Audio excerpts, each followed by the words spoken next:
Here we are live, just a few minutes after 7. And what matters? I've been perusing the internet, and it's it's all over the place. I mean, politics. You know, Donald Trump had a TV show called The Apprentice, and what that show was he was the apprentice for the job he has now. He was learning ridiculous shit that don't matter. And that's what people have been going on and on about for the last millennia. Stuff that doesn't matter. The only thing that matters is love's love.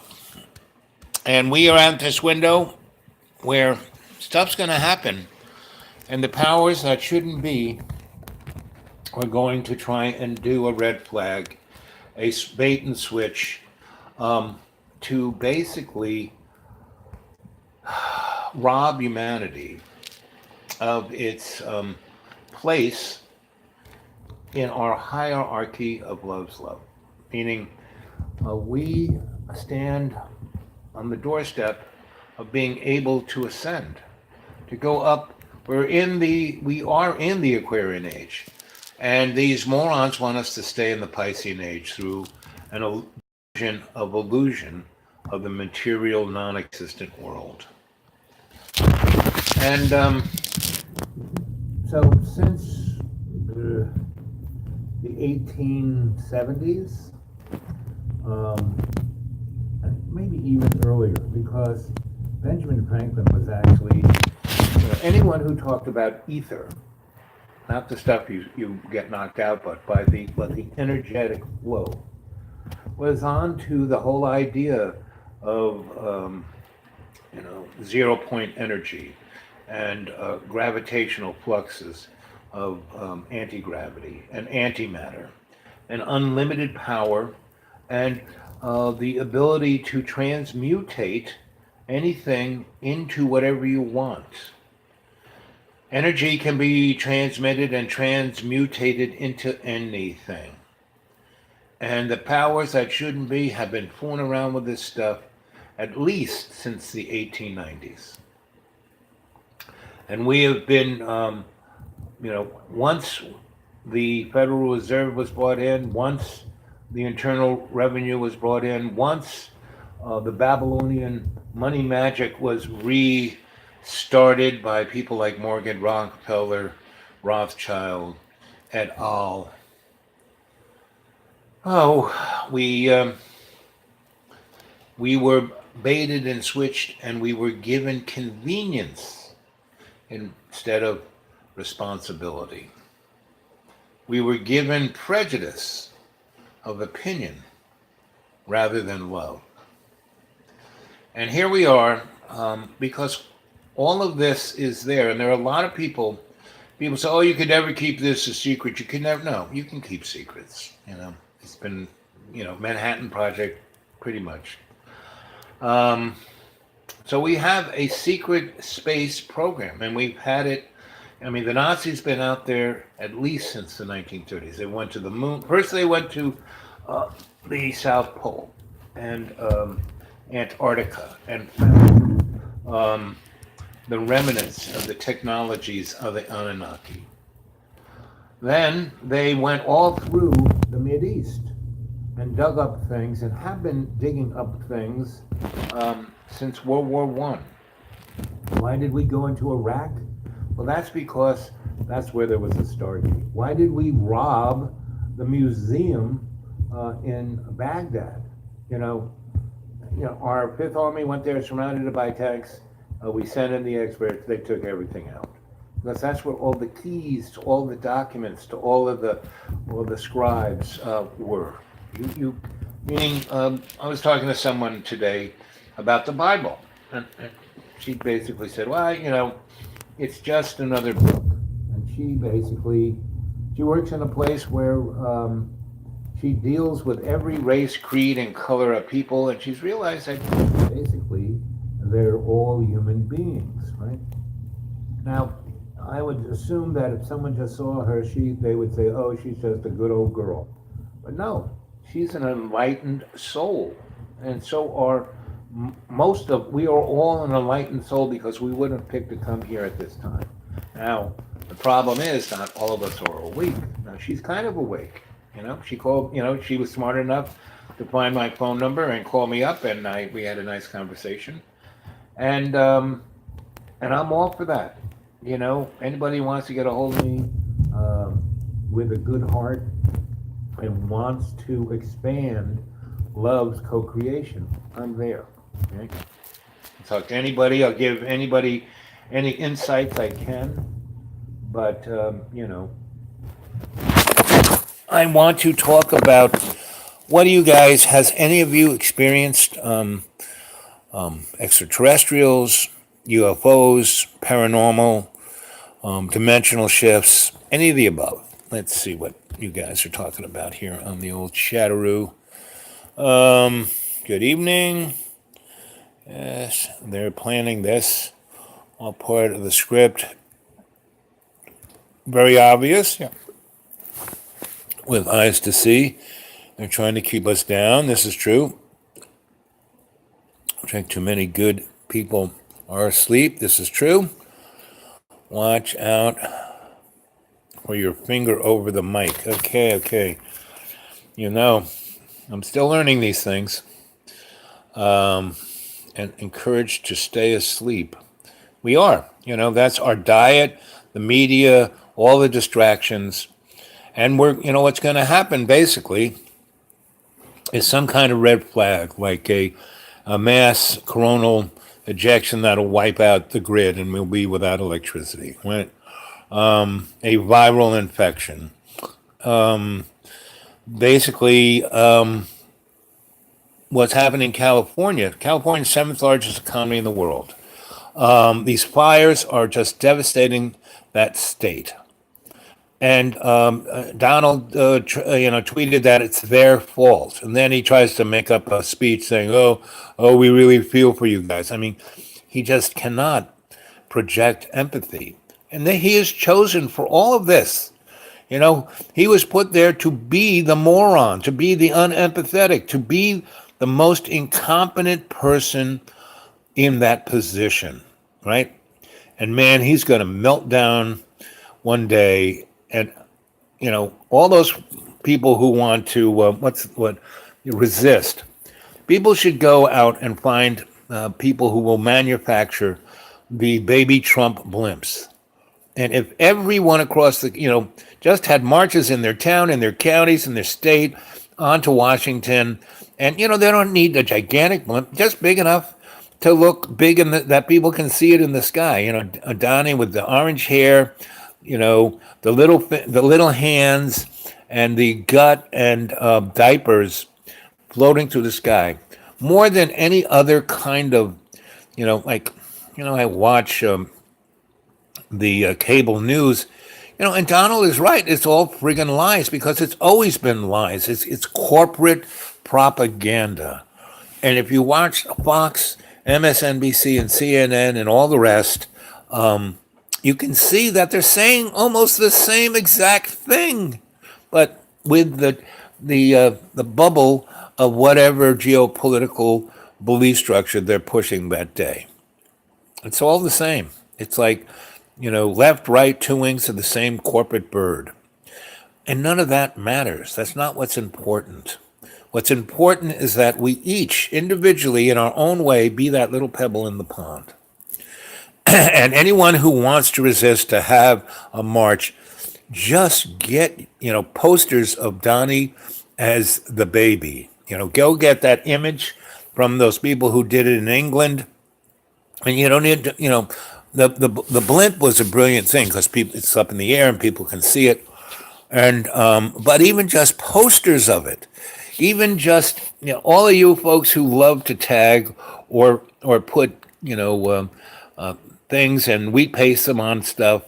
I mean, if that was just a wave, an aesthetic, a cultural, artistic wave of images of Donnie as the infant baby, diapered, red-haired, teeny hands, And that's for all those people who really need to go out there and march, because I'm not a big fan. I did it, done it, and I could go on about stories about organizing, and only time that when I organized with people and we did it in love's co-creation, that's when success. When we did the the weaving of the peace circle around the Pentagon, and that kind of ended the Vietnam War. I mean, that war would have. I mean, look, we've been in Afghanistan and Iraq for 18 years, and it'll go on for another 18 because they're making so much money.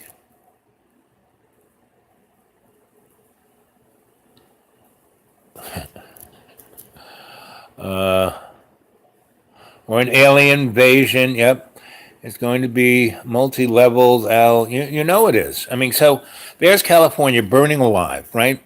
And what's going to happen is the insurance companies are going to step away from California, seventh largest economy in the world. And then, California will literally crash and burn because the banks will pull out, all the businesses will pull out, and it'll go from one of the most affluent, great economic places, the economic drivers of America, to a burnt out husk. And, there are entities that are invested in California all across the world. If California goes down, seventh largest economy in the world, it'll drag the rest of the planet down. And as I said earlier today, Russia, China, Saudi Arabia, and all of OPEC is colluding to have a oil embargo and drive the price up to 200, at the very least, 200 a barrel. So you have $200 a barrel oil. You have California, the seventh largest economy in the world, going up in smoke, and the rest of the world's economy is falling like dominoes. And then you have a invasion by aliens that are just a holographic image, and maybe a bird flu, and that's when the powers that shouldn't be will try and play their thing instead of pulling out the Star Trek technology that's there. I mean, Star Trek was put on the air. The guy who brought it to us, created Star Trek. He knew all this stuff was already out there. He knew exactly what was going on. Freaking, the communicator was a freaking 1989 flip phone. This guy kind of understood what was going on. He couldn't just scream it from the corner. He had to ease it in, and he was allowed to ease it in because the powers that shouldn't be are, there's that article in the New York Times a few months ago that said, oh yes, the Defense Department understands that these things, UFOs exist, and we're spending $27 million. Well, they already spent that. It's called, Blue Book, which they did in the 50s and 60s. And if you, Bechtel was the company that put that together. And if you go read it, meaning they didn't really publish it, they just said, we only saw 3% of things maybe. No, it was like 26%. And when you looked at all of the numbers, there were about 31% of everything, of the 18,000 things that they looked at over a 4-year period, that were not only unexplainable, but they were actually a thing that would say, well, they really, what it's doing, the only people we know who could do that or think, somebody out there. So no one even read the Blue Book, And if you go online, I'm sure it's there somewhere, because that's the beauty of the internet. People save things and they put it up there, and if you know how to dig around, you can find this stuff. Now, basically, we live in a corporate world because with FOIA requests, so all the real secrets are in the vaults of corporations, not in the Defense Department or in the government. We live in this is a corporate oligarchy. It's not a democracy. It's not a republic. It's none of the above, right? And so was Rome at the end of its imperial collapse. And it took 100 years for that to happen. And what was a major thing? They had never ending wars, right? And and they had emperor after emperor that were as moronic as our present emperor is, right? So, but none of this matters because it's all an illusion. And if we invest our belief in any of this crap, we will ensure another 900 years of the Dark Ages, right? And a dragon, interesting story. I'd love to read or hear the entire story sometime. Let's see. I have any idea what name Jimmy's last name is? Jimmy Go Pop. Let's see. I feel you esoteric. Let's see. Yes, Mr. Esoteric Dragon. This thing was, I don't know, a negative energy almost consumed me. I had a phantom phone call and also saw a UFO while I was processing the coursed object. Well, the bottom line of phantom things and dark energies and things that want to eat us or go bump in the dark, yeah, they exist when we invest belief in them.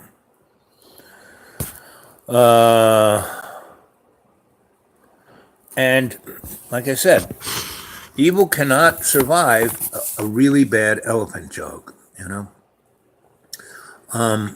and evil cannot survive when a family loves each other unconditionally. Evil cannot exist. It's like, you don't want to get cancer? Eat a alkaline diet. I start every morning after I get myself out of bed with meditation. I go and drink a couple of glasses of lemon water. It makes my body alkaline. And we have to do that with this esoteric boogeyman. Now, I've been involved in this stuff for 50 years, and why I never joined the club is that I didn't want, I'm like Groucho Marx, I wouldn't want to join anything that somebody wanted me to join, It's like, really? Because I knew, did any of you ever see, there were 3 great movies, not all by the same director, but they all had, what's his name? Malcolm McDowell in it. There was Oh Lucky Man. First there was If, right? About an English prep school. And that whole thing. And I was, the prep school, the seminary I was in was just like that. It was like unbelievable. We just didn't have guns. They did. And the If part was, not only did they have guns, they had bullets, and they went in and did, what the NRA would want you to do. And the next was Oh Lucky Man, where Malcolm McDowell gets out of high school, gets a job as a vending machine refiller, right? He goes and puts the candy bars in and takes the change out. And he drives into like the most secret, English military base. And they let him right in because he's going to fill the candy machine up, right? He's got the pass, right? But he's a moron. He has no idea what's going on. He's in there filling the machine. And everyone's running out in lab coats, and basically he just gets far enough out, and the device in there is something off the hook, and it like vaporizes, not just explodes, just, and this 300-acre area, it's not even there anymore. Just, and whoever didn't get out, past that 300-yard area, they don't exist. They were like just smudged out. And our boy Malcolm, he just gets out by the skin. But his car is like, half of his car is gone and the other half. And so he's driving, it's front wheel drive, and it's like a little Mini Cooper, and he's driving it.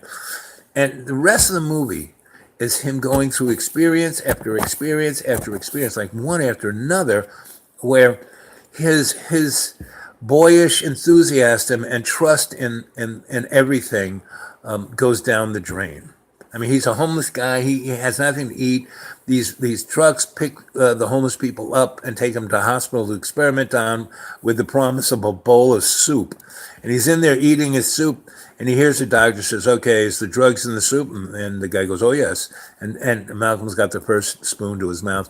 He goes, "Well, when they're all knocked out, make sure you basically cut their genitals out and get them ready for the experiment." And Malcolm kind of goes, So he puts the spoon down, he waits till those guys are going, and he tries to sneak out. And he's going down a hallway and hears click, click, click, click of the doctor's shoes. And he jumps into a room as you know, the doctor and the Nazi go by. And that's exactly the Nazis I met in Brazil, the Doctore, right? And this is 1988 when I went over to build this nightclub for the Madam, and then got into Buzios and was there for about 6 months. And then the Madam said, "Oh, you know, the Doctore wants to meet you." And I went up there, and it was just Nazis. And these guys had to be 110 years old, but they looked 34. And the guy showed me everything, and they had genetically engineered creatures, human beings, you know, without souls, you know, things that were like, chimeras that were half a bull and human, so they could like lift up trucks, you know, and then total sexual women who was just like, you look at them and you sprung, you know, and he had a whole cadre of these creatures, and they had no souls whatsoever, you know, no more soul than your dog and a cow has more soul than these creatures, right? And they just had these dark eyes. Anyway, so he showed me all of this because I could play Go. I understood what he was talking about, and I didn't judge him, right? And he sent me off into the depths of the rainforest to go find a tribe of indigenous people. And he was the guy responsible for destroying the rainforest in Brazil, you know. And when I was there in '88, they had like destroyed, and it was like when I went down the Amazon, and it was a fork in the road. This went up to his hacienda, which was like, you know, made Versailles look like a trailer, you know, like, and it was unbelievable wealth and opulence, and there were creatures there that could destroy you with a thought. They could read your mind. You know, so folks who talk about, "Oh, I'm scared of the night. Oh, the things that no, these were creatures that were right fucking there." You know, they were not like, "Oh, it's my imagination." This is 1988 too, and these guys have been doing this since, you know, the early 40s. That's why they had the camps. That's why they put the Jews in the camps, because they were a genetic crew that they could tag very easily, whereas the rest of Europe was, you know, mongrels, right? And so when I went to see this, and I was like the first white person that these guys had ever seen. They were still like in the Garden of Eden. But I was brought there. It took a long time to get to where it was. You know, one day I'll tell the whole hour-long worth story. But I got there. They didn't speak English. I didn't speak their tongue. And we had to both drop our prejudices of what we thought was going on and open ourselves. And they were, you know, like we all are, psychic. Now, psychic has, you know, when I go, nobody's psychic. You know, psychic in the, you know, make-believe thing of, oh, I can, you know. No, we all have these minds that have little antennas. And depending on your genetic predilection, you have the juice to communicate without using your mouth, you know, and telepathic, you know, not psychic, telepathic. And then there's people who can bend, you know, can make matter move or change with their thoughts. You know, there's people who can remote view. There are people who can, you know, go through time. Now we all have the potential to do this, but we have been so soaked in what is illusion and we believe that illusion, that we have this doubt, we have, which we have to suspend our disbelief. This illusion has caused us to have disbelief in love's love, love's co-creation, empathy, you know, intuition. These are all things that truly exist, but we're, dosed with this disbelief. This thing was horrible. Negative energy. Yes, and I'm saying, yeah, I was there right in front of physical things that these clowns had made from the energy you're talking about. So you believe in that energy, you can manifest some pretty nasty shit. But if you have love's co-creation in your heart, all you can manifest is love, and love conquers all. Let's see. Hope everyone is doing well. We're all doing well. Anyone have any ideas for what? Named Jimmy. Yeah, Jimmy. I'm trying to get an interesting story. I'd love to read and hear an entire story. Yep. YouTube messes with links. Yep, no kidding. But if I keep my field of love up, yeah, then, it doesn't screw with it. When I get distracted and aren't, doing that, yeah, it can break in. Boo, boo, boo, boo, boo, boo. Ba, ba, ba, ba.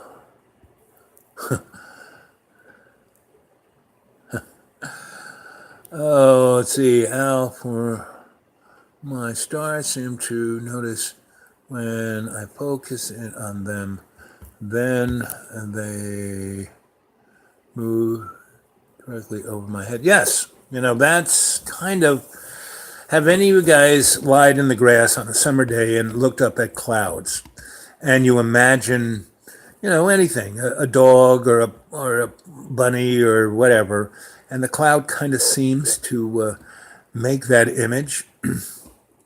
Well, in Ireland, the old crone, we were lying down in a grassy meadow by her house, and she could control the weather. She didn't need HARP or chemtrails, but she just visualized what she wanted things to be, and it was. And that is what meditation is, That's what we can do. It got quiet all of a sudden. Yeah, because we're talking about Jimmy instead of visualizing all of these things that I'm talking about, a conversation about things that matter, what's the title of this? What matters, What matters is the love we can manifest. Well, John, it would be nice if you would link all of the videos you have on your channel of me telling stories that you've monetized and link them so people who look at your channel will see my channel. You say you've done that, but people still don't even know how to get here. So, that would be a nice thing, John. Don't you think, crowd? They do experiments at Plum Island. Yeah, I used to live in Long Island. And Brookhaven does time travel experiments. The whole eastern end of Long Island is tunnels all over the place. In the 70s, there were some interesting TV shows. Voyage to the Bottom of the Sea, Time Tunnel, a Super Train, Land of the Giants, what other, Star Trek, Lost in Space. Let's see, what other ones? Twilight Zone, Outer Limits. These were all shows that were actually talking about things that were going on.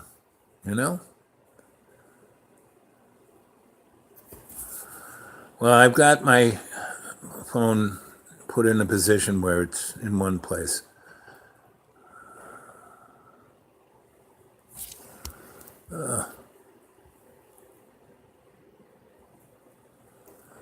No, what I need is John to actually link all the videos that I have produced on John's channel. They're basically Al's show. You know, they call it Dreamtime with Al. That's Al's show on John's channel, John Birmingham's channel. He needs to physically link them to Dreamy Dreamland with Sensei Alba. So when people watch that, they see that, oh, I just push this button and bingo, it goes there, right? And it's not so much because I still have people saying, how do I find, I mean, I had a Gmail just before I went on, someone saying, how do I get on your channel? You know, I've been watching, you know, I've been looking for you on John's channel, and I realize you have a channel, but I can't seem to find it. Even though I leave all kinds of messages on the message stream of each of my shows. But, you know, so it'd be nice if John would be a little more,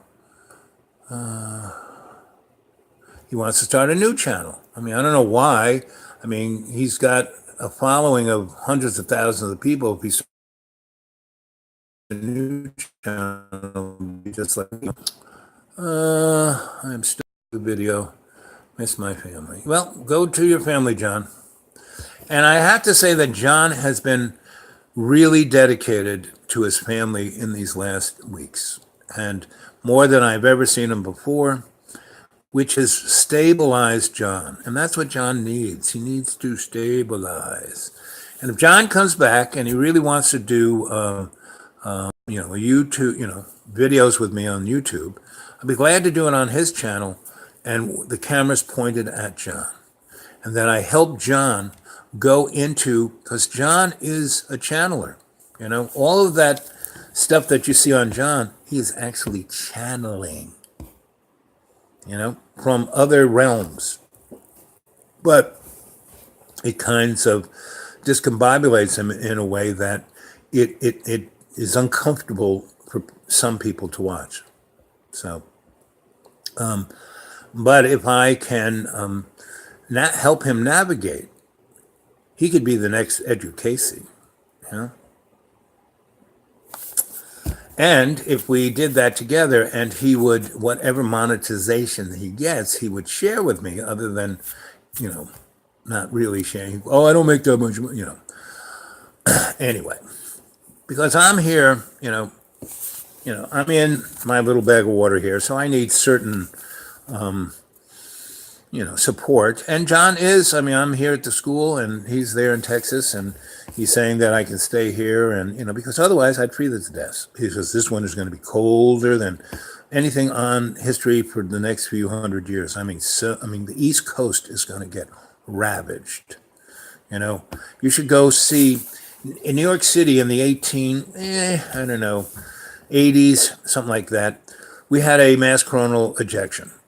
That, you know, we had no real technology. We had steam, and we had, you know, the telegraph and the phone and a few other, you know, we were just getting into technology.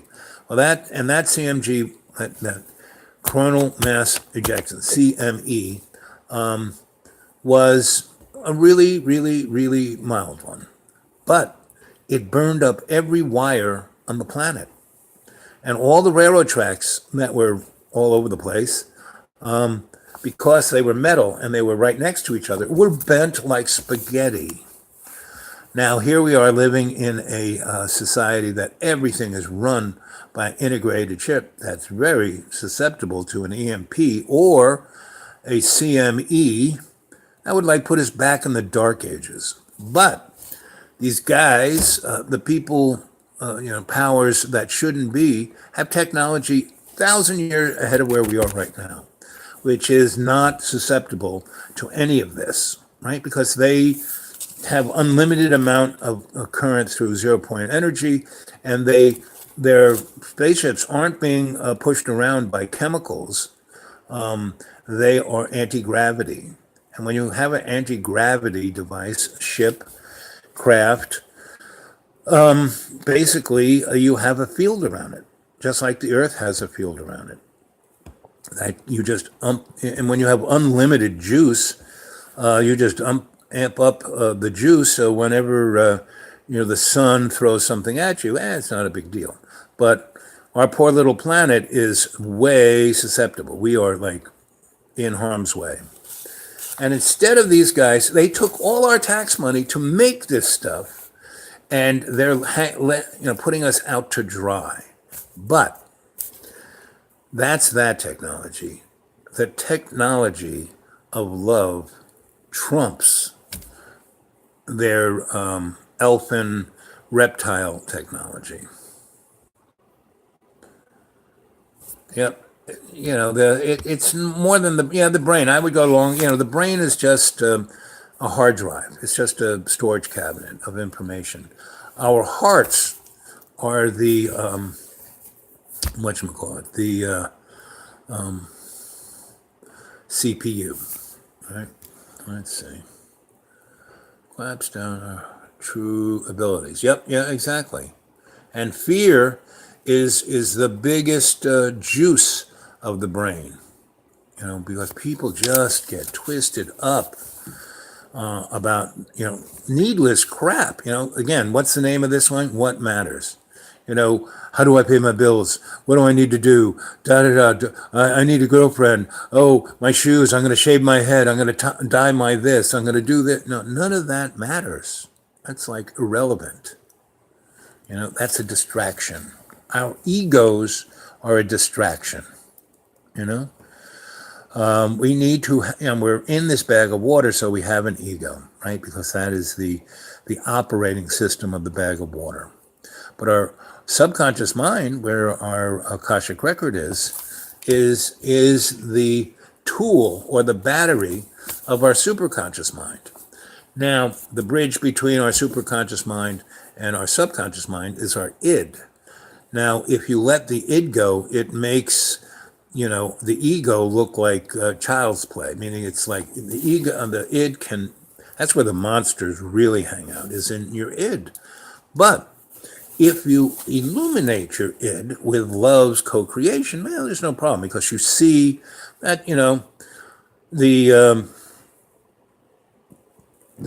monster is just wearing a dress, It's like Monsters, Inc.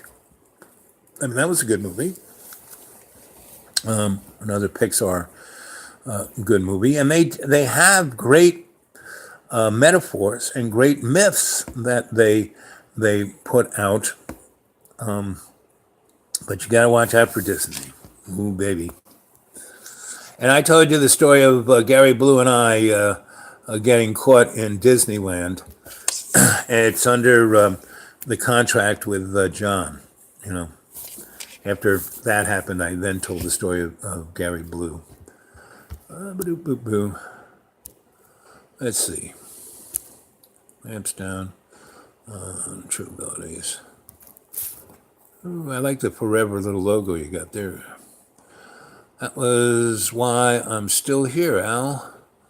I was. Boo. Interesting experience, to say the least. Yes, that's just what it was, an interesting experience. Jennifer K., how you doing? Cloud thoughts are fun. Yep, and it's good. I mean, practice makes perfect, and you start out with baby steps. And, if you can turn a cloud, a cumulus nimbus, into a bunny rabbit, you can turn a death chemtrail into a hot dog, and have the persons who, the guys who shouldn't be in charge eat that hot dog. Is the old crone part, the late but maybe not undead Barbara Bush? No, not even close. Barbara Bush was born in the 20s. The old crone was born in the 1860s or 70s. So. And she's probably still alive, where Barbara is not alive anymore, unless she's in Silicon somewhere. I thought you two had contract. Yeah, John and I have had lots of contracts. They don't seem to stand the test of time. But again, John is really stepping up He's really doing he's doing way better than I've ever seen him do before. And again, that goes to the canary in the coal mine. John is actually, and I've been talking to him about this, and to you guys, that we can't hold on to things of the past, because what that does is stick us in the present in a place where we try and do the same thing over and over and over, expecting a different outcome. And Freud said that is the definition of insanity. What we always need to do is move forward from the experience of the past and present to edify our new direction, right? So we don't do the same thing over and over and over again, that we can have the opportunity to have new experiences. And now John's my friend.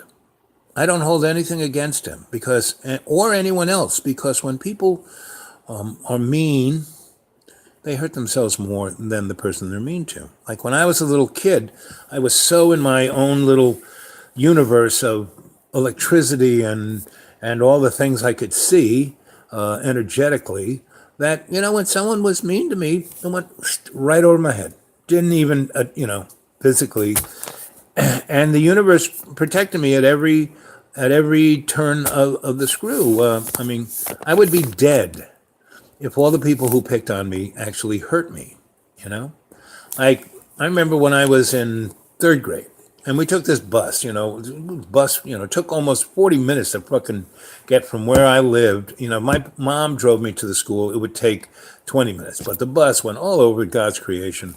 And I was always like the first to have to get on the bus and the last to get off. So I was like, really, but I didn't care, because I looked out that window and all I saw was beauty, And I had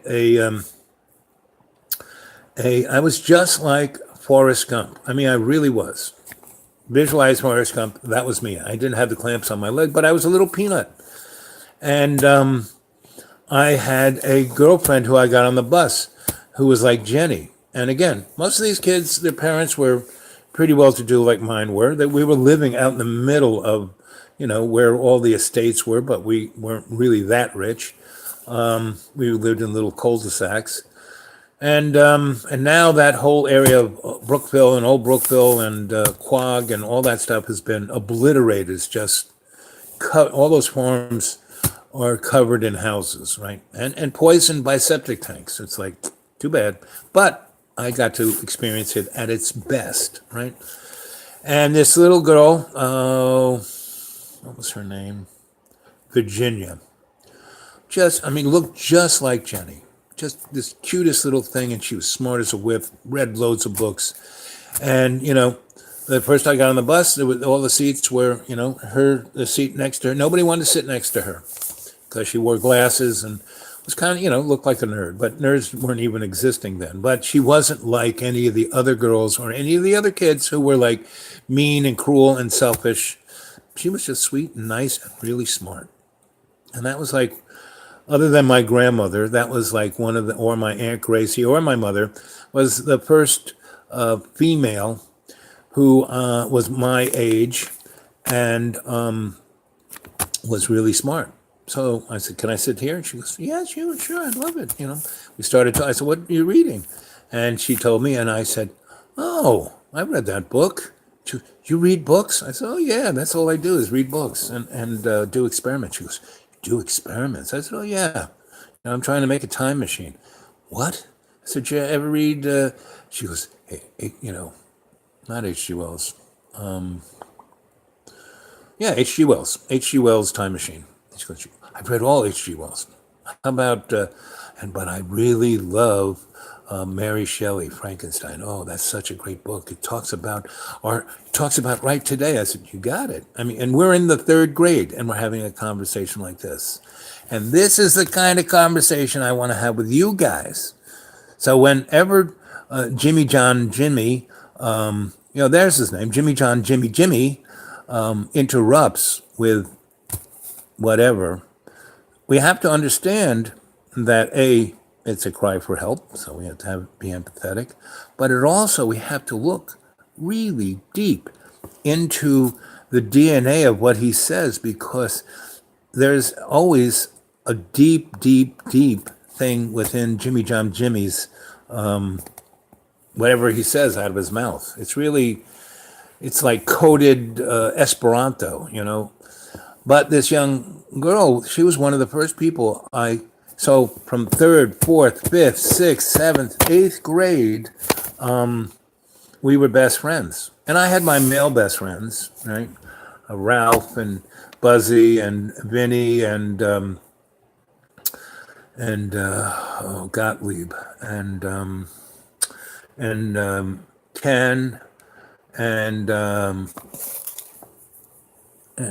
Maddie Law, who was the only black kid in our class, and in our school, in our town. And he always wore a suit to school. I mean, we wore jeans and shirts. He wore a suit, a jacket, pants, vest, bow tie, nice shirt. And he was going to be a lawyer to bring justice. And his father was a lawyer, worked for the ACLU. Anyway, so that was my male friends. And we were all dreamer, you know, scientists, right?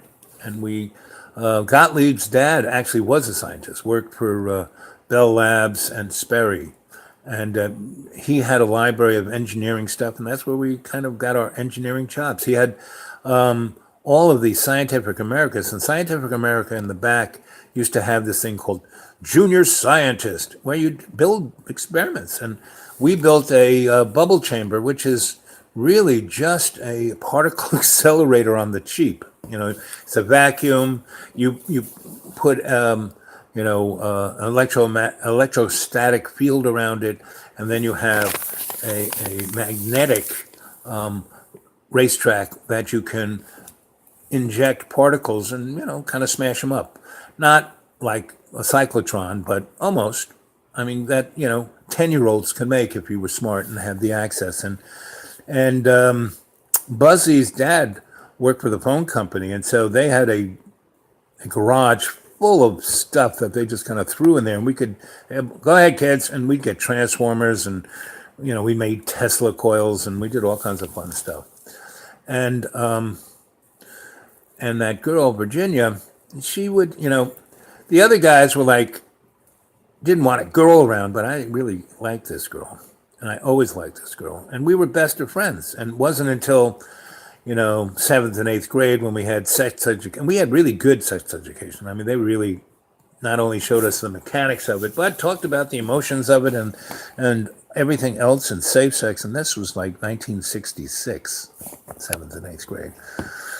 So, no, it wasn't even that. It was even earlier. It was like I went to high school in 64 or 5. So it was like back then, you know, just after Kennedy got shot. So, she, by 4th grade, she had a couple of female friends, Debbie Soul and Kim Romano. Again, these girls were smart and really attractive, cute little girls. And when they got into 7th and 8th grade, they were like, you know, Kim Romano was dating the football coach in high school. You know, she was like a woman. And I stayed friendly with all those kids until I was in my early 20s, when people started going different ways. And then I kind of stumbled into them, not all of them, but a good number of them. Like Vinny. Vinny was an admiral in the friggin' Navy. You know, it was like, what? He had joined the Merchant Marines, and then the Coast Guard, and then the Navy, and became an admiral. So I met him in D.C. one day, and was like, Vinny, is that you? And he goes, how? And he's wearing, you know, the stripes on the sleeve of an admiral. It's like, holy moly. And that's what you can do when you put your, because he said to himself, I remember when we were in 3rd grade, I'm going to be an admiral in the Navy. I want to, you know, be like, he knew Nimitz. He said, I want to be like Admiral Nimitz. And he was. He actually worked for him. So this is what you can do when you put your mind to it and juiced up by the amperage of love's co-creation. And all of us, that whole crew there, basically when we were on a, we marched by the drum of a different drummer, and that drum was Love's Co-Creation. Every one of them was sweet and nice, and pretty much every one of us were different within the context of, the average kid at that school. And like I said, we got picked on, but we were a cadre, a chorus, and we ignored everybody's meanness, and we didn't reflect it back at them. So, a bully, if he tries to bully or she tries to bully you, and you don't react, they get bored and move on, right? So that's when I really learned about, you don't need to bully back. And the other side of the coin is, if you are co-creating in Love's Co-Creation, the universe protects you. So there were these two guys, when I was in third, fourth grade, there were these kids from sixth grade who really, they tried to bully me, just woo, right? And they would go bully somebody else and get a rise out of it and get their charge. But they'd always kind of circle back and see if they could, never, right? So they decided, well, we're going to get on his bus and get off at his bus stop and beat the ever-living crap out of him. And that should get something out of this guy. Now, when I was a little born, I died, right? And Dr. Teresa saved my butt. And if you go to xratted.blogspot.com, you will read 3/4 of one of my 26 novels. And in it, there are all these short stories. And how I'm writing these novels are all interconnected. There are all these threads, there are all these characters. And you will read about Dr. Teresa and what she meant to me. Anyway, so she saved my life, but I was always sick because my mother's umbilical cord was wrapped around my head, and these moron doctors were trying to pull me out with salad tongs, and she pushed them out of the way, pushed me back in, unwrapped the umbilical around my neck, and pulled me out. And I was pretty much dead, choked to death. But because I hadn't come out of the fluid yet, she did a number of things that revived me and took the fluid and took the pressure off my neck. But I always would get strep throat from this, right? And then it would lead into pneumonia, and then I'd be off to the races every year. And so my parents, when I was 10, took the whole family to Florida. And, and because my dad was working for this company and he was the best salesman, and they had a house in Florida, Boca Raton, right on the beach, 1950s. And they said, well, we fly him down to, we take everyone to Florida for Easter, which was around my birthday. And that's when I would get sick. Sometime from February to Easter, I would get sick, really sick. And so, and the sun and the air and the blah, blah, blah, and the orange juice, it'll be good for them. So, of course, they just were thinking about them going on the beach.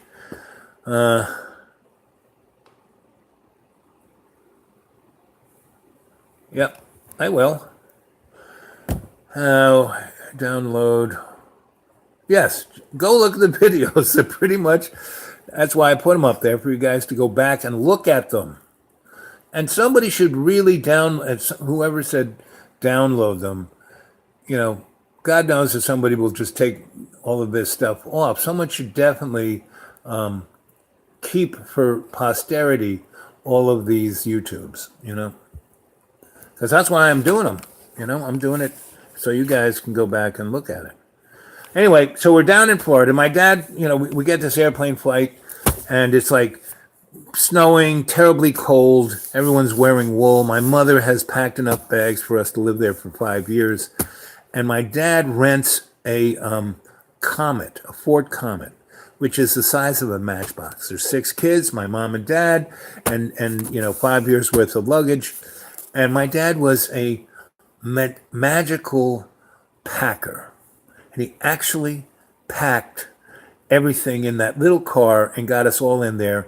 Then it was so hot. He was wearing a wool suit and it's like 70 degrees in Miami. So he takes the coat off and puts the keys into his pocket and puts it in the trunk and slams it. So now the car keys and the house keys are in the trunk of this car. And there's no one there who can open up the thing. And it's like a Sunday. It might even be Easter. Anyway, and I'm not feeling too good. And my father figures out there's a panel in the back of the car that you can get in the trunk. So he kind of rips that out and takes a couple bags out and has me crawl in the trunk. And I nearly suffocate back there getting his car keys. So I'm not feeling too good when we get there. And I end up getting really sick to the point I end up in a hospital. And I am in this ward. And it's, again, a holiday weekend. And it's a Catholic hospital. And they got the Wizard of Oz and the Wing and Winkies are coming after Dorothy and this nun. And you remember the flying nun? Well, this nun had the same thing. He's like, Delta wings coming out of her habit.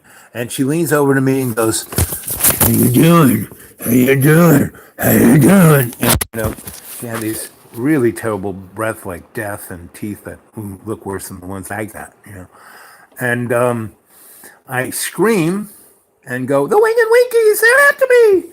And I hit her. And she flies over me. And as she's flying over me, as a Wing and Winky does, I kind of, go out. But I hear this crashing sound to my stage left. And when I come to, it's about a day later, and my hand is in a cast. So I really must have clocked that nun if I broke my hand. And I am trussed to the bed. My legs, my arms, I can't move anything. They have a Hannibal Lecter mask over me, so I can't say anything or bite anybody. And I am in my own urine and feces. This is the love of the Catholic Church, of those nuns. And I basically said to myself, if I get out of here alive, I am never getting sick ever fucking again. And I never did. But on the other side of the coin is, so when we got back, so my dad and the rest of my brothers and sisters went back to New York. My mom and my Aunt Gracie stayed in Florida with me, and we stayed in that house for about a month. I didn't go back to school, didn't go back to Catholic school. And, I stayed there and read books and went on the beach and drank freshly squeezed orange juice. And my mom and Aunt Gracie had cocktails all the time. And had, they were having the time of their life, just those two girls and me, without my dad or the rest of the clan that bothered them. So we stayed there almost a month. I went back, and my mother called up her, because she ran Roosevelt Hospital in New York in the 20s and 30s. And she called one of her doctors and said, "Listen, my son obviously has some congenital issues. And I think they have a lot to do with allergies." Because my mom's a pretty smart girl. She kind of took, observed things that would, trip. She realized that it stemmed from the fact that I was murdered by strangulation at birth, and that's why I always had, this strep throat thing. So this guy gave her a name of a guy who was out in Eastern Long Island, who is, this total witch doctor of a allergist doctor. And I went there, and he did a number of tests on me. And I went back home, and then I went there with my mom, and it was a pretty long drive from where we lived. It was like out there in Suffolk County, almost near Shelter Island. And he lived on a farm, and his wife was a breeder of dogs. So he said, "I have kind of got a protocol, and it's, something I'd really like to try on your son." And my mom said, "What?" She goes, "Well, he's like allergic to everything. He's allergic to our world," which I am. And so the only way I can desensitize him to this is really not just give him a couple of shots every month, but he has to stay here maybe 2 weeks. and we were like coming into summer vacation, and my dad was going to rent a house out there, and she said, okay, he can stay here until we go off. We're going to rent a house in Oakfield, which is not too far from where he was. And he goes, okay, that's great. He'll stay here 2 weeks, and I will, and and then you need to sign this little protocol thing because basically I'm using your son as a lab rat. And my mom said, well, it'll make him better, sure. Here. So I stay there, and they're really nice. And man, this guy hits me. I mean, I'm like a pincushion every friggin' day. My back is like, he hits me with 20, 30 needles every friggin' day. So I totally, I am not, I get a gigantic needle, like this big, stuck in my eyeball every 60 to 90 days. And even the nurses and doctors who do the procedure are kind of going like this when they're doing it, except for the guy who invented the procedure, who was my doctor. And, if you're going to have somebody do this to you, you might as well have the guy who invented the procedure do it to you. Anyway, so this allergic doctor, what was his name? I forget his name. But anyway, so the first, so I'm like reacting and coughing and but I'm not getting really sick, and so he gives me foods that I'm allergic to, and I'm like, but I'm not getting really sick. Then he comes up with his wife is just about there's this big Labrador, purebred golden retriever Labrador, who's about to have puppies, right? She's a breeder, so he wants me to go sleep in the kennel because I'm allergic to every kind of dander, every kind of hair, every kind of mold, every kind of everything that kennel has. And he goes, I'm going to give you these shots, and you're going to hang out in there, be with the mama. She's about a week or so away from having the puppies. You go in there and you sit in the hay with her and you pet her head and you become, the person that she feels most comfortable to be around when she's having her puppies. Like, okay. And this is when I become a dog boy. So I go in there, and the mom's about to have puppies. She could be her, but she looks at me and says, well, he looks cute. He's just a little peanut of a guy.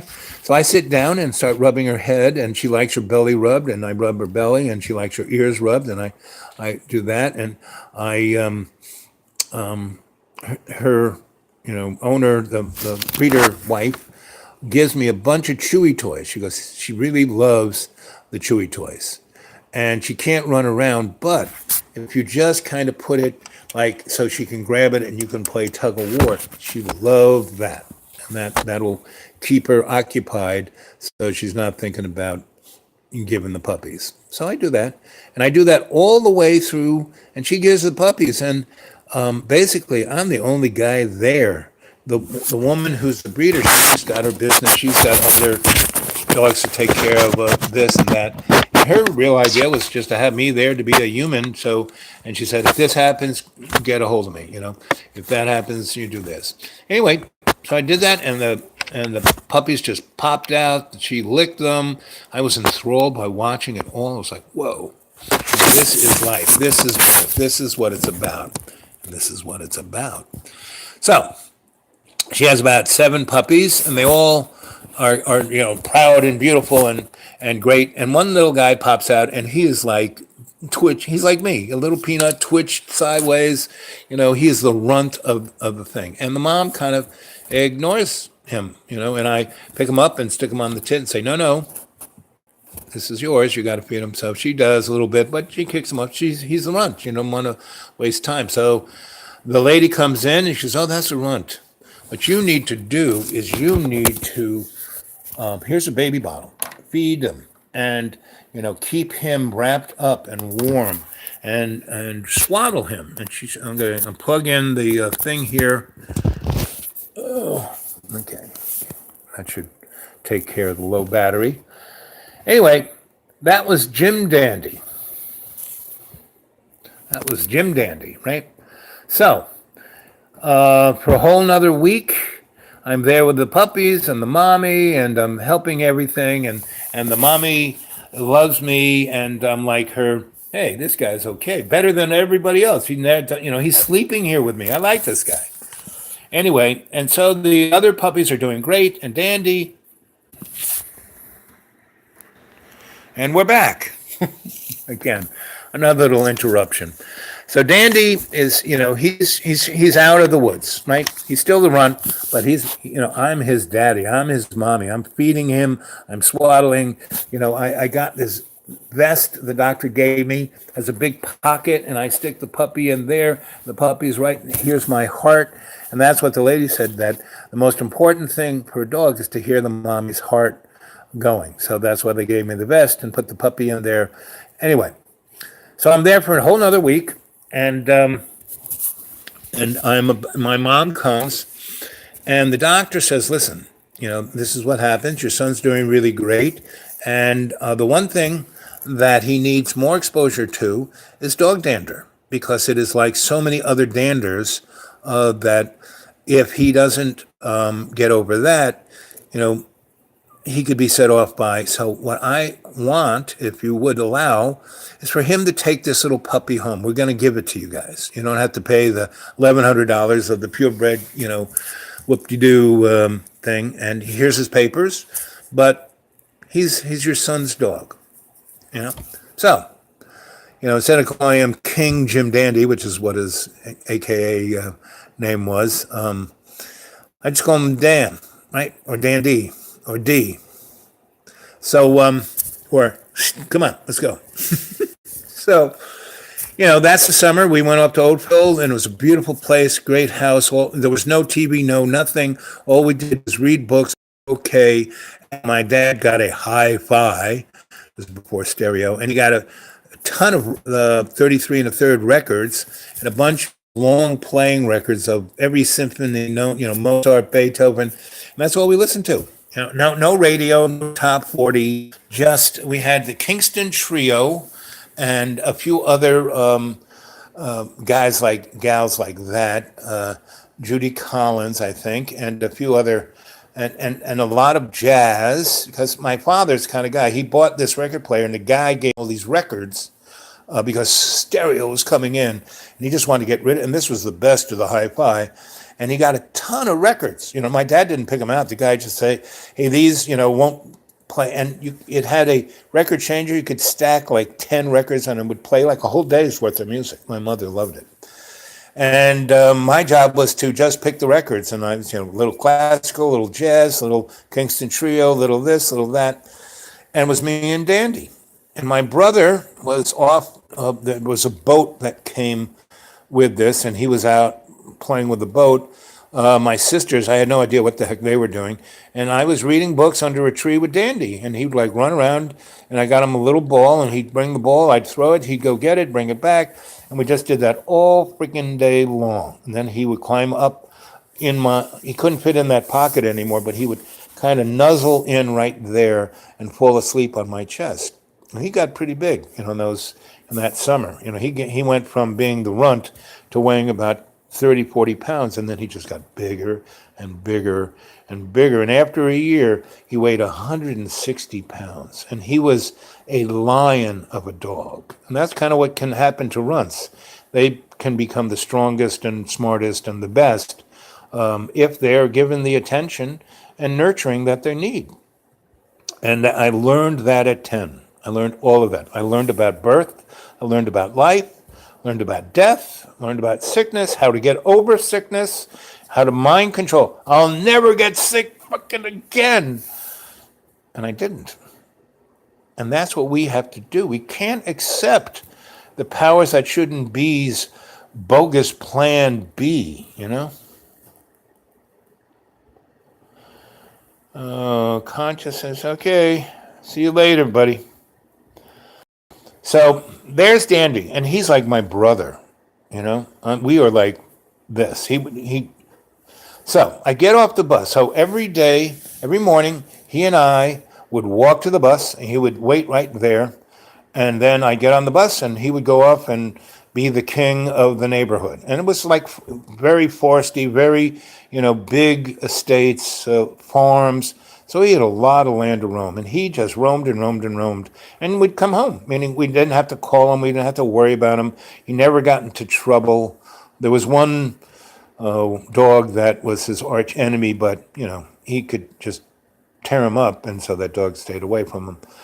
But it's like he had a watch. He knew exactly when that bus was going to show up, and he would, from my house to where the bus picked me up was a whole mile, which was good for me. All year long, I walked up and 1 mile to the bus stop and 1 mile to the back in snow, rain, sleet. My mom didn't, oh, I'll take you in the car that one. No, we walked. Anyway, so I'm coming back, and Virginia is like troubled by these bullies because they're like eyeing me, and I'm like just talking to her about it. And she goes, Al, I think you should be more concerned about those guys. So those guys, Anyway, so comes time for me to get off the bus. Now, everyone has twigged that these guys are going to get off the bus and beat the crap out of me, right? Even the bus driver has this. But the bus driver is, is concerned but doesn't care. Just going to keep going, so he can get home and have a beer.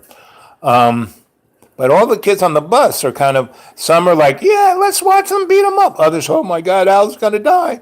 And Virginia was like crying. No, don't go, come home with me, So Dandy normally is waiting for me. But I'm thinking of, I'm looking at my books and my drawings of spaceships, and I'm putting it in the bag, and I'm getting ready to get off. And these guys are already, getting ready to follow me off the bus. And so I go down the steps, and Dandy isn't there. And I'm kind of going, I wonder where Dandy is. And I kind of walk towards the back of the bus because the road I have to go isn't right where the bus left me. I walk back, I don't know, about 10 yards. And these guys get off. And I don't even see them, right? I'm looking around for Dandy. And all of a sudden, I hear this crashing sound. And the bus goes boom, right? And then I hear Dandy barking the fiercest barks I've ever heard from him. The only time he really barked, he didn't like the UPS man for some unknown reason.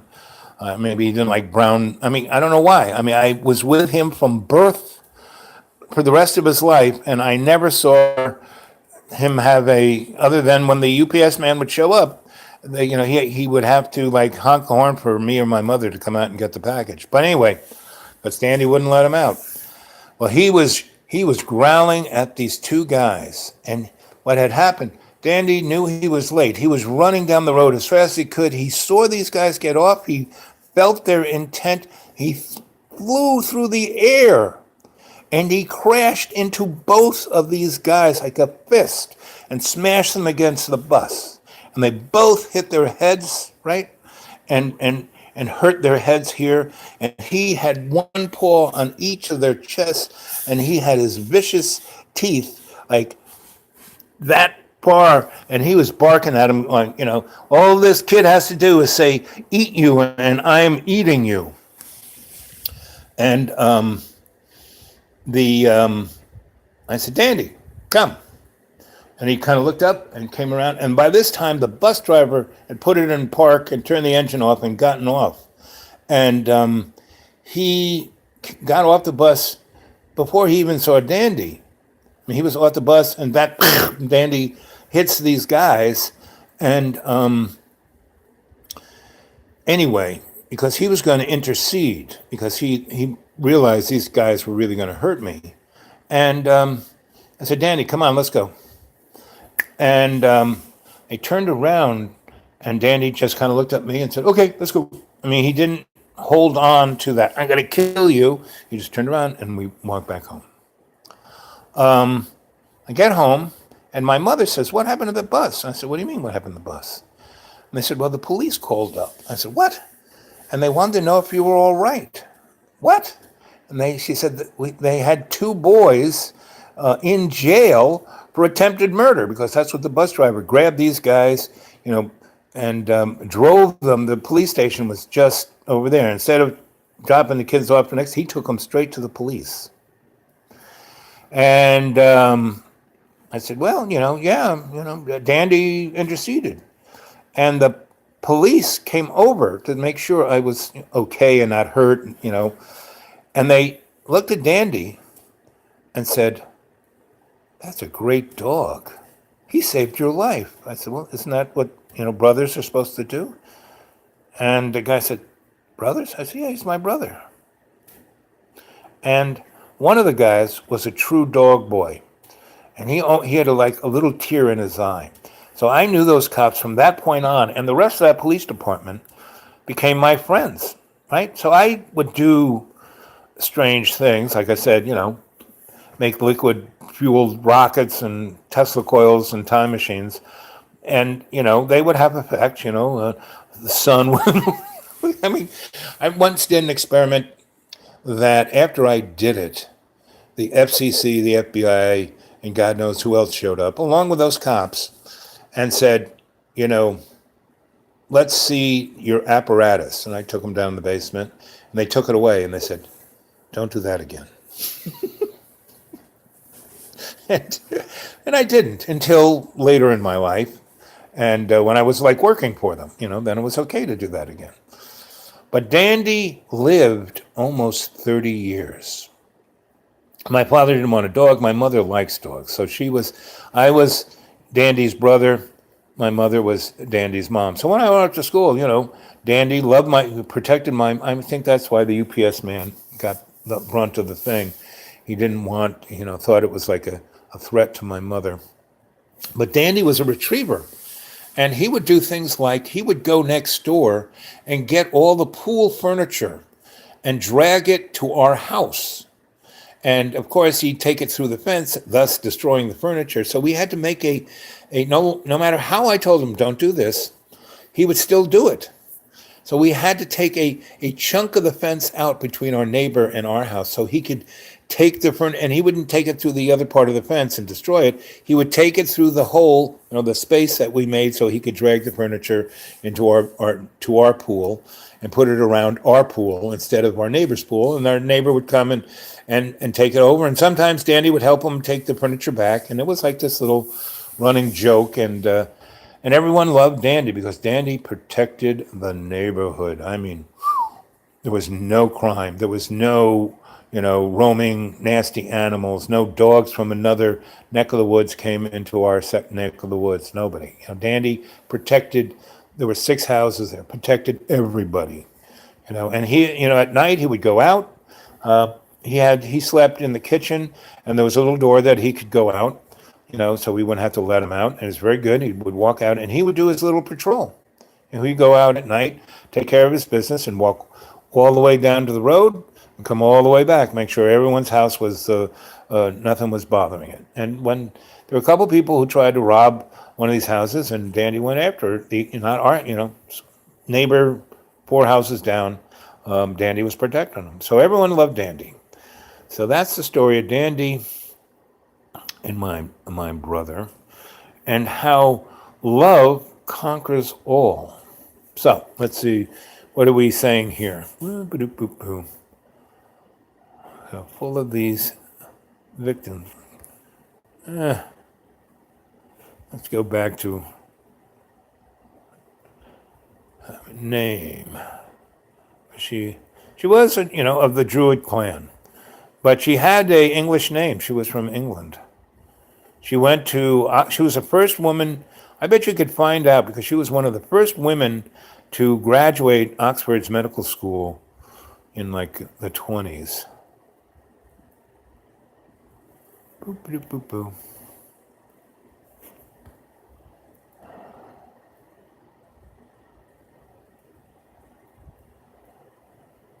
Okay. The keys to decipher the ancient books. So every ancient book has, like the Bible, there's a thing called the Bible Code. And these keys are mathematical. And you will usually find them, especially really old books that have been quilled, and even printed books, they do this. There will be a register. at a page. And that register, usually, if you understand typesetting or quilling, that register will give you a numeric quotient of like so many down, so many over, bingo, that's the word or letter. And that word or letter has a numeric representation to, at the very beginning of the book, there are a number of again, these registers that give you, if this letter is this, then it means that. And that's your basic code, substitution code. And the Bible, the Torah, well, the Torah is the Old Testament, New Testament, all basic sacred books have some form of that. So they're all, basically referenced to the cultural point of view that this book was written in. So you first have to familiarize yourself with that cultural point of view. And so you may have to read that text a number of times before you pick up on the quotient or the text's point of view. And that's why I write the way I do. At least this. I mean, when I write for other people, I write the way they want me to write. But my writing is coded. So if you go to xratted.blogspot.com, you will see 3/4 of one of my first novels. And all the spelling mistakes, all the grammar mistakes, all of the above are the keys to what I'm talking about. They're all metaphors. And I keep telling the reader this, and I keep trying to show, hey, look at this. This is the code. This is the, but most people, you just can't spell it. And why does she always use semicolons instead of periods and blah, blah, blah, blah, blah. And what I'm trying to do is to wake the reader up to the fact that spelling is a spell. So, go look at whatever book you want to read. You might have to read it 5 or 6 times to find first the registers and then the points of reference of code and see whether it is metaphor or numerologic, And there are loads of books about that, how to decode classic books, because pretty much everybody and his brother who was writing this stuff, who's the guy who told the future, that guy, all his books have codes in them. Copernicus all have codes. All the Greeks had codes. Mr. Newton, all his things. Plato, everybody has codes for the hidden story within the story. Shakespeare, same thing. So go take a look. And my job is to just point you in the direction, not tell you how to do it, Okay. Let's see. How about we just download all the videos? Exactly, guys. This is a fund. All of like 200 every 200. I don't know how many of these YouTubes I've done, but it's close to 200. This is a fund of information, gang. And I've repeated and washed, and repeated and washed the most important information so you can see it. But you got to go back and look at them or see them for the first time because, a lot of people are getting a hold of me on Gmail and then we're talking on the phone and they're basically saying, oh, I really love your stuff. But I don't have the time to see them all. And I look at this or look at that. And I said, well, just start chipping away at them. But anyone out there, I have no idea what I'm doing within the context of this digital thing. I'm doing as good as I can. And John Boy really hasn't been very much help, and in a lot of ways, I don't know if I want him in the can of worms here. I don't know what he would do with this. But, even though he is, I'm very proud of him and the fact that he is really trying to step up, and we'll see, But, I'm already, I've been thrown under the bus 26 times. Now, the universe has taken care of me every time, and it was, each of those times was an amazing adventure, and So it was, everything, as my teacher would say, everything is as it should be. So, I love John as a friend. I will never give up on him. But, I got to, be, watch my back there with that boy. So, if we can do things that will bring the most good and that he is not, totally narcissistically, because then it's not doing him any good. He needs to break loose of that. He needs to become the good John that he is and not be the neurotic, narcissistic, because he's none of the above. He's just let his environment for the last 40 years get the better of him rather than waking up. I've been very blessed. I woke up pretty early and I've constantly had really good senseis and mentors watching out for my back. So I want to do the same with all of you, including John.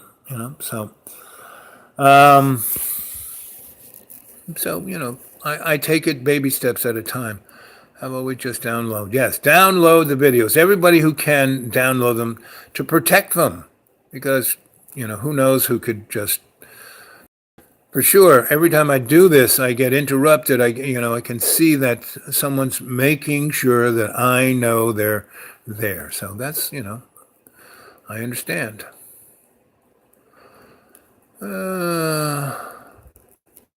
And yes, John is. Good job, John. Yep. Johnny, Jimmy, John, John. Yep. Exclamation point. Yep. Same. I was wondering the same. I think the old crone have a name.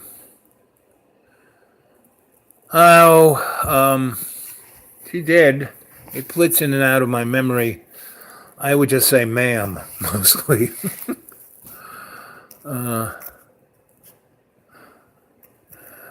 Oh, there's Angie.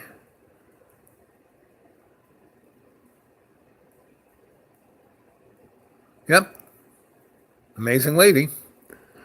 Thing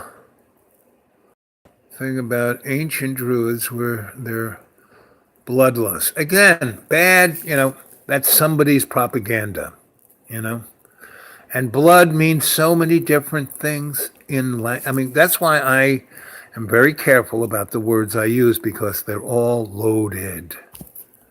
The bloodlust was more the blood of life, the blood that Jesus talked about, which is like the bloodlust is truly, as I observed, the whole context of love's co-creation. And that was their bloodlust, not, chopping up little babies.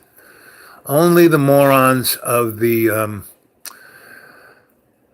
powers that shouldn't be do things of that kind of sacrificial.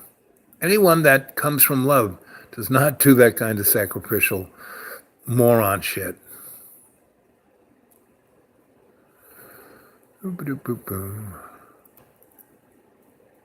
Again, one person's documentary is another man's propaganda. I'll check it out. Me too. The dogs are full of these victims.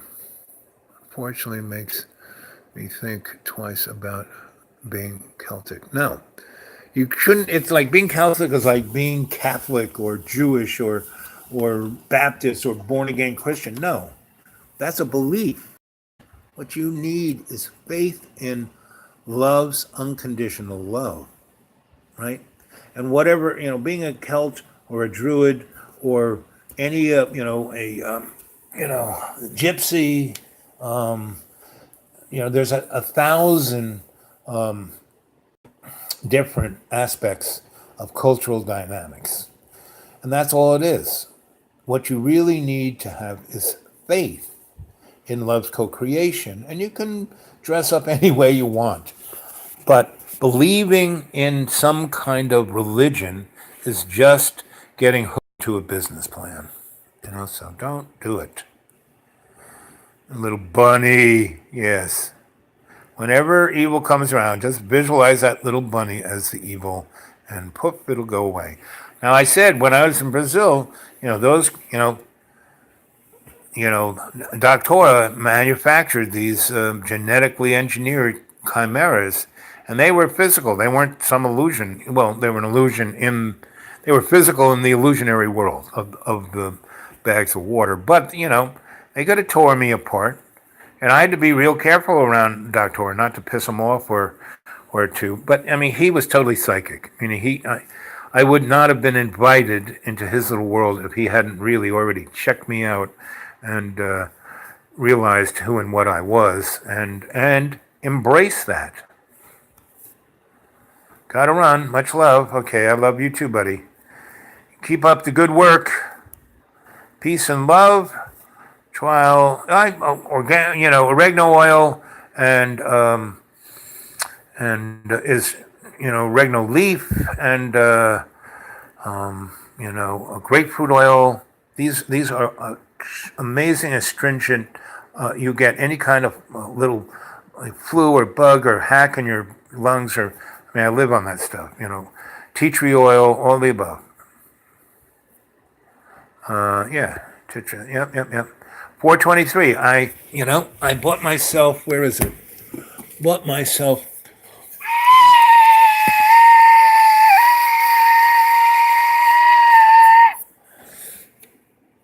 My, audio generator. Doesn't need batteries. 440 to 423. Online tool. This is my online tool.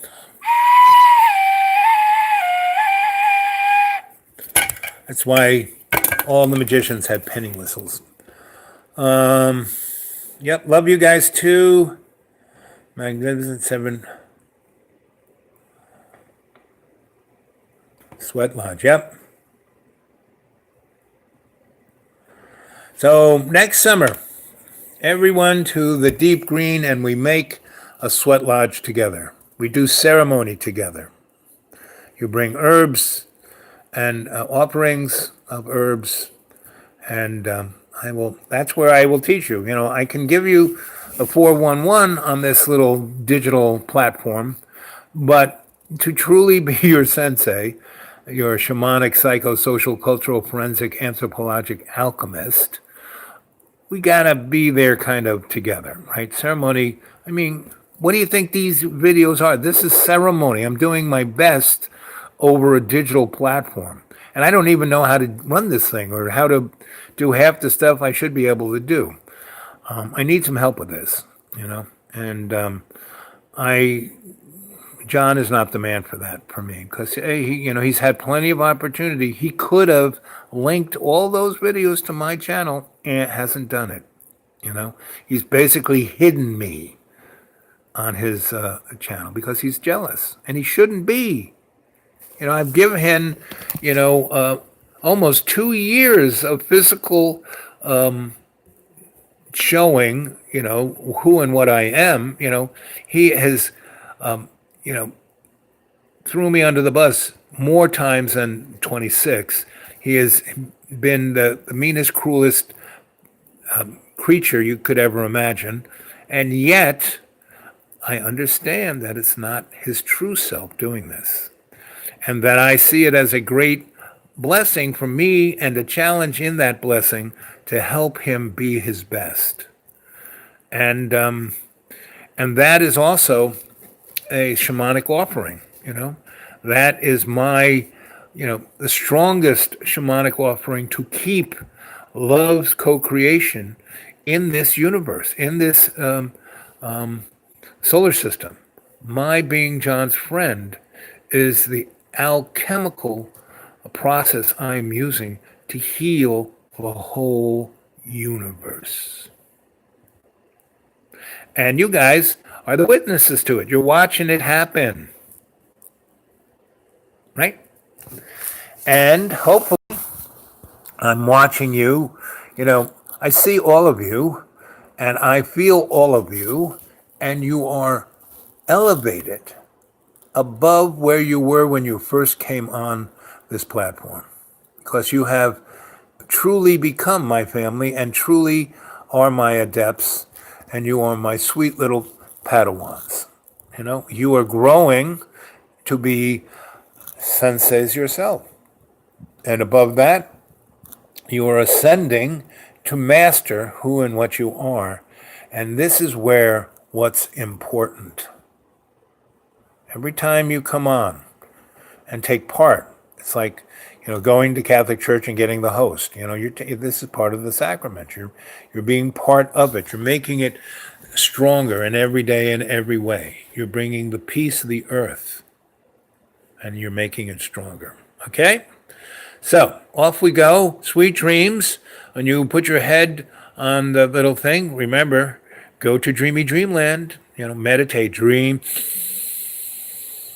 20% in more. Let the prana and jhana cleanse your body. Let go of the toxins.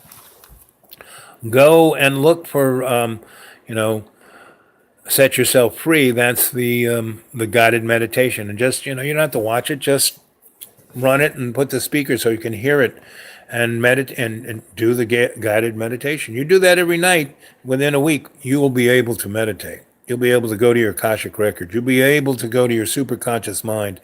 You'll be able to go to your sanctuary of your own choosing. You'll be able to, at a moment's notice, go into state and communicate with your librarian, your animal totem, and your guardian angel. And all of those folks who were speaking of scary monsters, if you can go there and you've got your guardian angel right there watching your back, no one's going to attack you. I've always had my guardian angel right there. Even when I was unconscious, I was always there. My animal totem is Dandy. But he now has wings and kind of looks like a lion. Anyway, so that's it. We had a great night. I loved the communications and all the chatting we had in there. Sweet Lodge. Yep, Sweat Lodge. Yeah, great Dreamy Land story time. Hey, it'd be real good if we could help Al out. Yes, it would be. P.O. Box 1165, Benton, Virginia, 24179. Send me anything. I mean, a lot of you guys send me presents and little letters and pictures and just anything is really good. And anybody who truly is digitally adept, I could, to really make a strong, what would you call it? A beachhead on the digital domain here. I mean, I'm here, but I would love it if everyone who knows how and can document all of these for posterity. So if they go away or something happens, put them on a thumb drive, burn them on a CD. So if there's a CMG or something that fries every semiconductor, would still be on a DVD that could be resurrected at another date. So whoever can do that, go for it. Just if you make any money, give me my cut. And anyone out there in the corporate world who's watching, anybody there of the powers that shouldn't be, I know you guys are watching. This is your one chance of staying. I don't care who's in control, who owns what. I don't care, as long as the base foundation stays, loves co-creation. And you haven't destroyed it as of yet. You can't, really. You know this. And if you really want to stay in control, you should really, there's all those folks who are talking about, spilling the beans on what's really going on. If you let loose all of Tesla's dreams for humanity, if you, gave 0-point energy and gravomagnetic propulsion and making, replicating things from pure energy, so everyone could eat, have a house, and live a life of love's co-creation. That's what needs to be done. You can be the administrators, you can be the head dudes, and that way you can step forward rather than always, you've been stuck since Mesopotamia. You want to still stay stuck? You really, kids, you need to go see a movie called Zardos with Sean Connery, made in the 70s. I mean, that is where we are right now. I mean, this is like, if you want a real, homework assignment, go find Zardos, either on Netflix or at the library or wherever you can get it. Go watch it. I would advise, if you can buy a DVD of it, get it, because that one movie has so much download information in it. It has, you want to know about how to read the old text, that movie is the code right there, right? And another one that really actually shows you the freaking codes is the movie Doctor Strange with Mr. Cumberbatch. That's quite an interesting film too. So that's a homework assignment. Here it is. What is Tuesday? So I'm gonna do another live chat tomorrow morning, and then another one at 7ish. I don't have a watch, so it's around. And you guys come on pretty good. I try to do it around the time I say. So, like today, I was tired. I didn't get out of bed. Tomorrow, I'm gonna get up and have a bunch of chores to do. So I will definitely do the morning chat sometime between 8 and 10. But go find those movies. Go see what go tonight into Dreamy Dreamland.